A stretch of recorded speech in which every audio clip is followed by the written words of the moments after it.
Bonjour et bienvenue. Aujourd'hui, on se penche sur ce qui ressemble de plus en plus à une confrontation majeure entre la Fédération algérienne de football et la Confédération africaine. Oui, on est bien au-delà de la simple querelle sportive. C'est ça. On a l'impression d'assister à une partie d'échecs, ou peut-être de poker monteur. Et l'horloge tourne. Tout se termine ce soir, à minuit. Exactement. Alors, la question qu'on se pose, simple affaire de discipline ou véritable bras de fer politique? C'est bien plus qu'une simple affaire de discipline, les apparences sont trompeuses. Sur le papier, on a des sanctions, et elles sont très lourdes. Ah oui, très lourde. La CAF a frappé fort. 100 000 $ d'amende, dont la moitié, 50 000, juste pour le geste d'un seul supporter. Un fumigène, c'est ça? C'est ça. Ajouter 4 matchs de suspension pour le joueur Rafik Belghali, 2 pour le gardien Loka Zidane. Bon, à première vue, ça ressemble à une affaire disciplinaire, sévère mais classique. Mais on s'y a. Mais la riposte algérienne a fait basculer l'affaire dans une toute autre dimension. On n'est plus dans le sport là, on est dans le droit international sportif. C'est justement cette riposte qui m'interpelle. La FAF, donc la Fédération algérienne, a demandé à la CAF de lui fournir le fondement juridique de ses sanctions. Oui. Pour quelqu'un qui ne connaît pas, ça sonne très technique, un peu bureaucratique même. Mais quand on lit entre les lignes, on a l'impression que ces deux mots sont une véritable déclaration de guerre.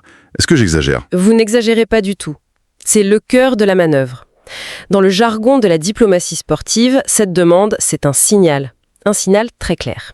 Du sport, le TAS, à Lausanne, et nous commençons à monter notre dossier. C'est une mise en demeure. D'accord. Et la CAF avait un délai légal de 3 jours pour fournir ces documents. Un délai qui, comme vous l'avez dit, expire ce soir à minuit. Chaque heure qui passe affaiblit leur position. Attendez, je vais être sûr de bien comprendre. On parle de la CAF, une organisation continentale, puissante, et vous me dites qu'il tremble à l'idée d'aller devant un tribunal en Suisse. Ah oui. Ça me paraît un peu disproportionné. Pourquoi cette peur panique du TAS, comme le décrit un des articles? Mais cette peur n'est pas du tout irrationnelle.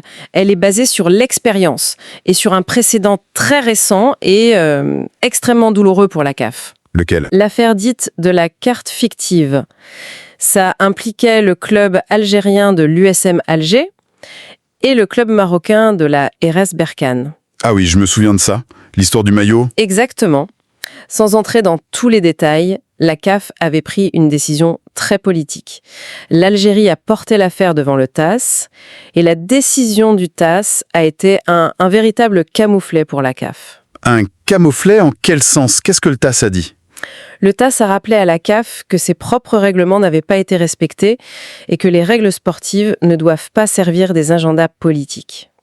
En gros, le TAS s'est montré comme ce qu'il est, une cour de justice impartiale, totalement insensible au lobbying, aux pressions politiques qui peuvent exister au Caire. D'accord, je vois. Pour une institution comme la CAF, dont la gouvernance est souvent critiquée pour son opacité, se retrouver sous le microscope du TAS, c'est un cauchemar. Ils ont déjà perdu une fois.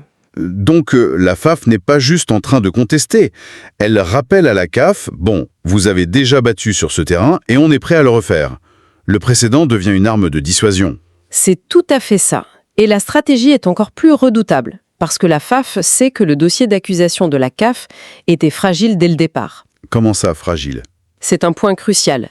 Avant même l'annonce des sanctions, la commission de discipline de la CAF voulait sanctionner non pas 2, mais 5 joueurs algériens. 5. Et que s'est-il passé? Il y a eu un appel audio, samedi dernier. Le président de la FAF a mis la commission au défi. En substance, il leur a dit « Très bien, sanctionnez-les, mais montrez-moi les preuves. » Il n'en avait pas. Pour Belghali et Zidane, il y avait des images, oui. Mais pour les 3 autres, la commission n'avait que des photos de dos. On voyait le numéro du maillot, mais aucun visage, aucune action claire.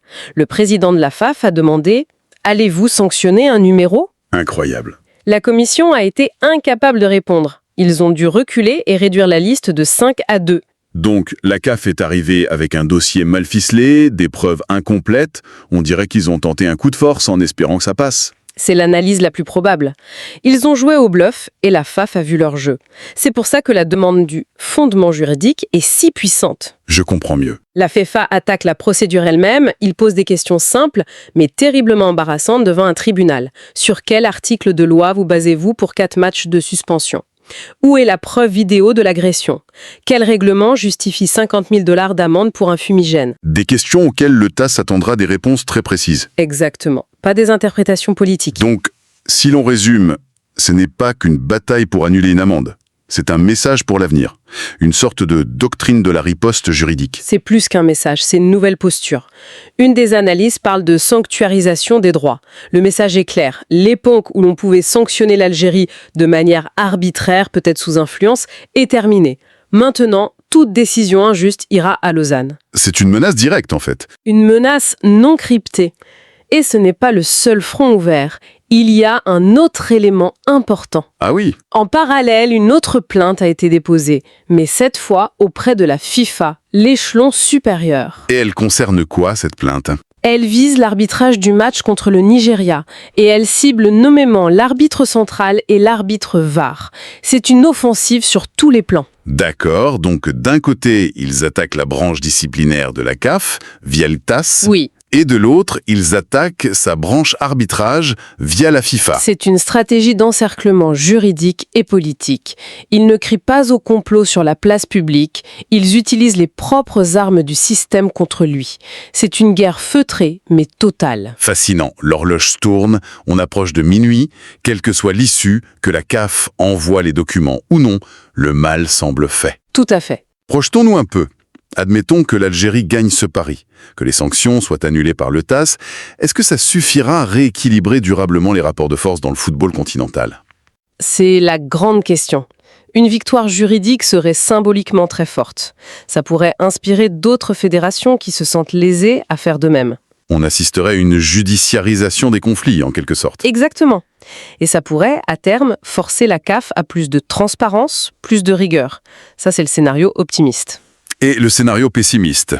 Le scénario pessimiste, c'est que cette victoire envenime encore plus les tensions. La CAF pourrait voir ça comme une déclaration de guerre et utiliser d'autres leviers, plus politiques, plus informels. L'attribution de compétition, les postes clés. L'arbitrage sur d'autres matchs, pour isoler la fédération algérienne.